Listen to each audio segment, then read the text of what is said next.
Si tienes problemas de salud y sobre todo problemas de espalda en particular y quieres solucionarlos, muchas veces el primer paso es tener una visión de conjunto, una visión global del problema. Esto a veces es la llave para poderlo solucionar. La medicina moderna, evidentemente en las últimas décadas, ha dado pasos de gigante para solucionar problemas de una forma espectacular. Te trasplanta un corazón, trasplanta una pierna, pero sin embargo a veces, como me cuenta muchas veces algún paciente, es capaz de hacer todas estas cosas y sin embargo no es capaz de quitar y curar un dolor de espalda rebelde. Y esto se debe, este hecho, esta paradoja se debe a que la medicina convencional, la medicina moderna, tiende a parcelar la salud. El dermatólogo ve sus problemas por un lado, el digestivo ve otros problemas por el suyo, el traumatólogo o muchos fisioterapeutas ven los dolores de espalda independientemente del resto de la salud, y esto a veces dificulta tener una visión de conjunto y ser capaces de poder relacionar que muchas veces la piel, el sistema digestivo, nuestra espalda, las emociones, que todo esto tiene una relación. Para ver todas estas relaciones hay que tener una visión de conjunto, esto es esencial. Lo vemos, por ejemplo, con un ingeniero forestal. Es capaz, o cuando tiene que analizar el problema de un árbol, lo que quiere es a veces tener una visión de conjunto de todo el bosque y de toda la región. Y a veces llega a la conclusión de que el problema es un problema climático. Es decir, a veces para entender lo que le pasa a un árbol, tiene que entender lo que le pasa al planeta entero. Esto es fundamental, esto se puede extrapolar también a nuestros dolores de espalda. Para entender lo que te pasa en un hombro, a veces es esencial entender cómo está tu organismo entero. Yo suelo poner a mis pacientes un ejemplo muy gráfico, muy sencillo, pero que te va a ayudar a entender este concepto de la globalidad. Tú imagínate que entras a la cocina de tu casa, un buen día y te encuentras un charco en el suelo, un charco en el suelo de tu cocina. Ese charco te molesta, es como en cualquier enfermedad un síntoma, algo que nos molesta, es lo que te llama la atención y lo que quieres al final arreglar. Si llamas a un fontanero y su diagnóstico es que tienes un charco en la cocina de 2 metros cuadrados con un espesor y le pone un nombre técnico, pues probablemente te quedes sorprendido, te seque el charco el fontanero y pienses que ya está el problema arreglado. Pero si al día siguiente vuelves a entrar a la cocina o a la mañana siguiente y se ha vuelto a rehacer el charco, es que ese diagnóstico no te vale. Te hará falta otro profesional que te diga, que le ponga nombre a ese charco, le diga el nombre que le ha puesto anteriormente, pero empieza a investigar de dónde viene. Es tal vez de una fuga de tu lavadora, del grifo de la cocina, o tal vez empieza a buscar en el techo alguna gotera. Va a buscar de dónde viene ese charco. Y si ve una goterita, una humedad en el techo, seguramente no nos valdría, no sería aceptable que este fontanero pintara con pintura aislante el techo como diciendo ya lo he solucionado. Y si te cae algo de agua todavía, lo secas cada 8 horas, como mandan los médicos los antiinflamatorios. Cada 8 horas secas el charco y el problema está solucionado. Seguramente esto no nos serviría, ¿verdad? Nos parecería este fontanero que no es un buen profesional, no está buscando el auténtico origen ya no del charco, sino de la propia gotera.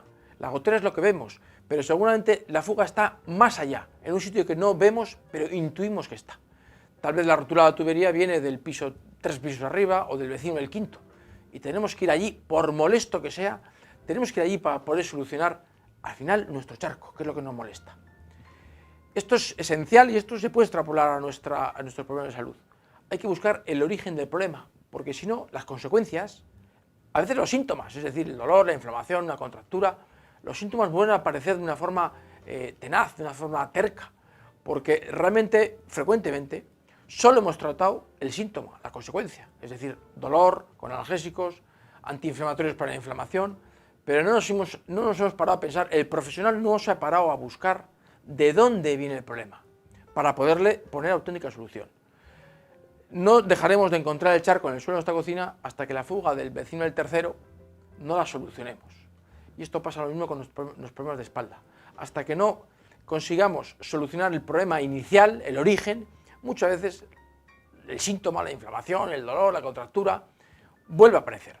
Te lo explico mediante un vídeo para que te sea más fácil y extrapolado a muchos problemas de la espalda. Por ejemplo, un dolor, una inflamación, por ejemplo, una tendinitis en el hombro, ¿vale? Tenéis una tendinitis en el hombro y podemos pensar que el origen de esta tendinitis es pues un golpe, un desgarro muscular, un ejercicio mal hecho, Podemos pensar que es simplemente esto.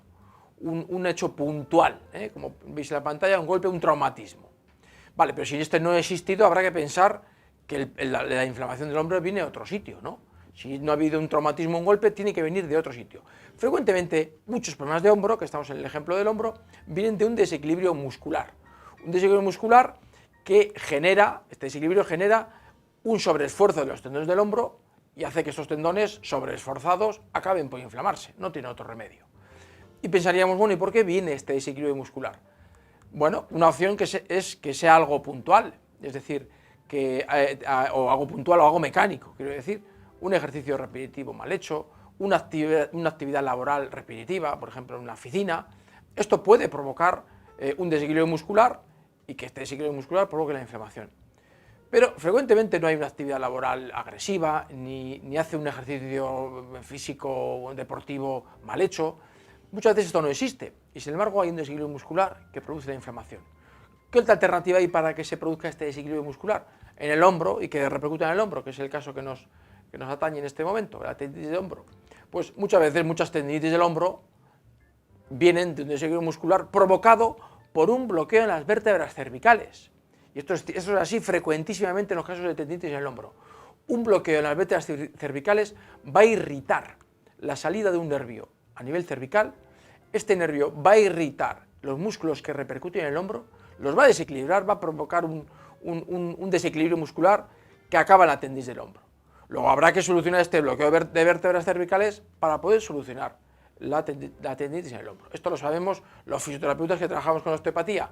Desbloquear las cervicales es fundamental en el caso de las tendinitis de hombro y también otras tendinitis, por ejemplo las del codo, el codo de tenista. Bien, y este bloqueo de vértebras cervicales nos tenemos que preguntar otra vez, ¿y por qué viene?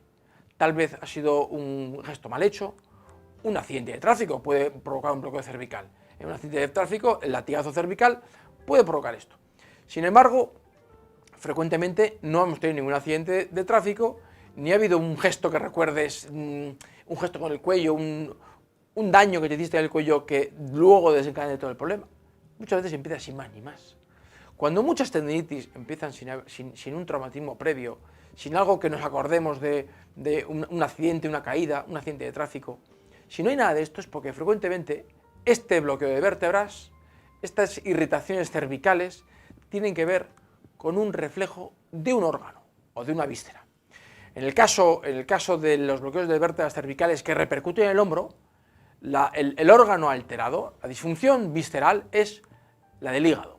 Es decir, cuando el hígado está alterado, está en disfunción, lo que llamamos los fisioterapeutas osteópatas en disfunción, este hígado repercute en la columna cervical y esta columna cervical desequilibra los músculos y acaba provocando la tendinitis en el hombro. Bien, luego esto es fundamental, entramos en el terreno ya de las disfunciones viscerales, de los reflejos orgánicos, que lo estudia muy bien la medicina oriental, la medicina china. Y bien, ¿qué nos dice esta medicina oriental? Que estas disfunciones de vísceras, concretamente en el caso que nos atañe, que es del hombro, viene de una disfunción del hígado. ¿Y por qué se produce esta disfunción del hígado? Es la siguiente pregunta para intentar buscar el origen del problema. Bueno, pues la disfunción del hígado puede venir de una mala alimentación, evidentemente, puede alterar el funcionamiento del hígado. Una mala alimentación, pues exceso de chocolate, de café, de carnes rojas, de lácteos, la naranja y la mandarina afectan al hígado y este hígado acaba provocando problemas en el hombro. Hay otras posibles causas de alteración del hígado, como son las alteraciones emocionales. Las emociones que propiamente estropean el hígado, como son los enfados, la crispación, la intolerancia, el estrés de vida de hoy en día, todas estas emociones alteran, dificultan el funcionamiento hepático y hacen que este hígado desequilibrado genere problemas cervicales, sobre todo al lado derecho, y estas irritaciones cervicales irriten una salida de un nervio, descompensen la musculatura y provoquen la tendinitis. Es toda una cadena de problemas, como el charco en la cocina. Lo que nos molesta es el charco, es lo que vemos, es el síntoma. Sin embargo, la causa está muy lejos a veces, está en el vecino del quinto, pero esta causa hay que solucionarla, porque si no, el charco se vuelve a hacer. Muchos problemas de hombro vienen del hígado, efectivamente, y si no conseguimos solucionar el por qué este hígado se desequilibra, es decir, su alimentación, su componente emocional, la crispación, el estrés, este hígado va a volver a entrar en disfunción y el problema no lo habremos curado.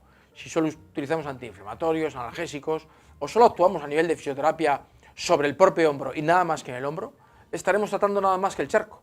Lo estaremos secando el charco y aparentemente habremos hecho algo. Pero el problema se va a volver a repetir, porque no estamos yendo a la causa del problema.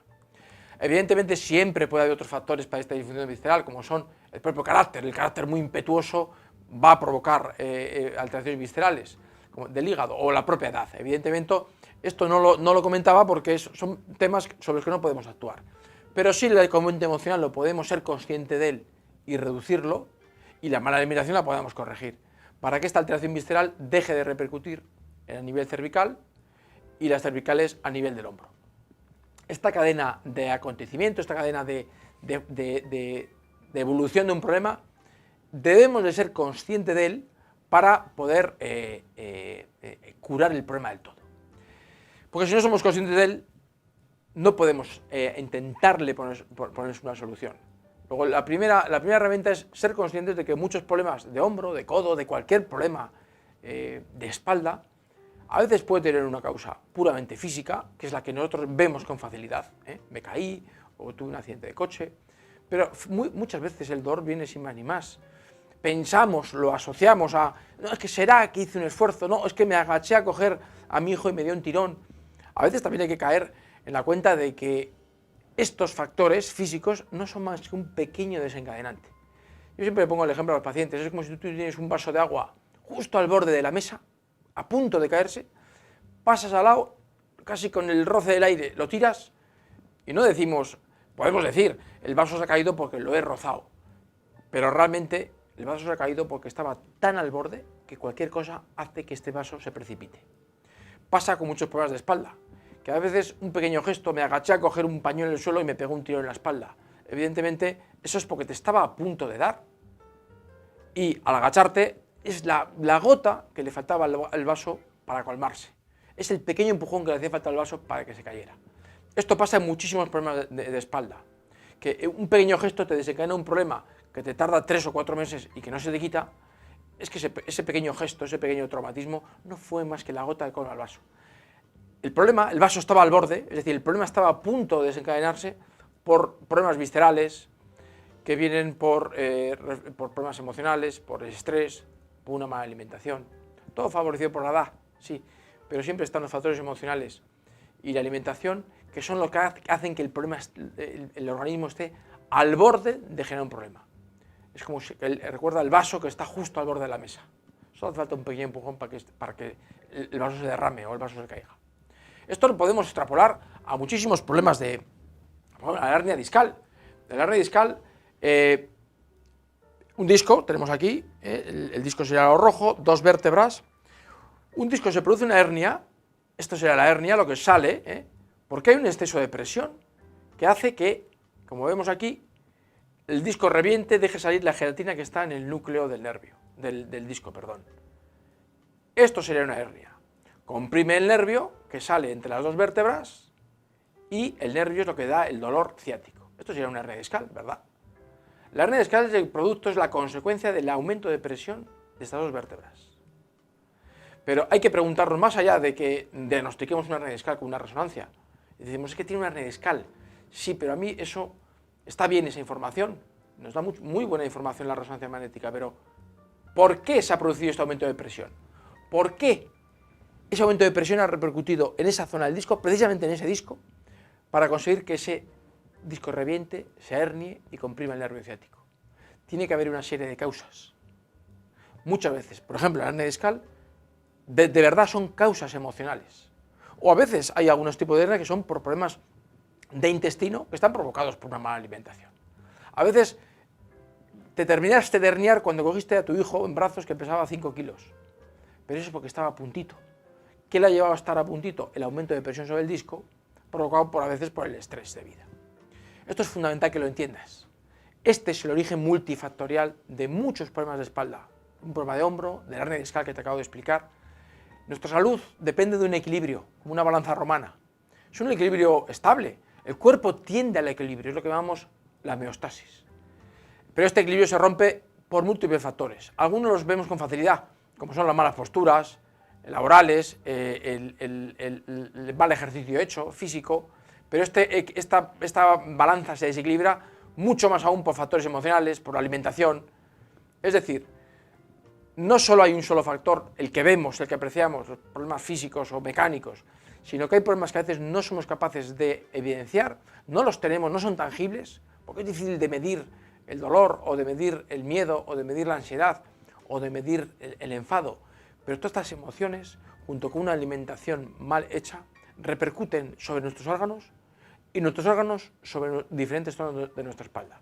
Cada órgano tiene una zona de la espalda peculiar donde repercute, y cada órgano tiene una emoción peculiar que le desequilibra. Esto es fundamental que lo entiendas para que comprendas que muchos problemas de espalda, tu problema de espalda, probablemente tenga un origen multifactorial. A lo mejor la mala postura te influye, evidentemente, pero te da mucho más consecuencia o soportas mucho menos esa mala postura porque hay factores emocionales y a veces alimentarios que contribuyen de forma decisiva para que esto se produzca. Por lo tanto, hay que actuar y primero ser consciente. El primer paso es ser consciente. En cualquier caso, si quieres saber más sobre disfunciones viscerales, sobre cómo repercute en la espalda, tratamientos alimentarios, tratamiento de plantas medicinales, ejercicios que puedes hacer o maniobras que un buen fisioterapeuta puede realizar que siempre contribuyen para mejorar un problema de espalda, además de todo esto que te he explicado. Toda esta información la tienes aquí en tu portal de fisioterapia online.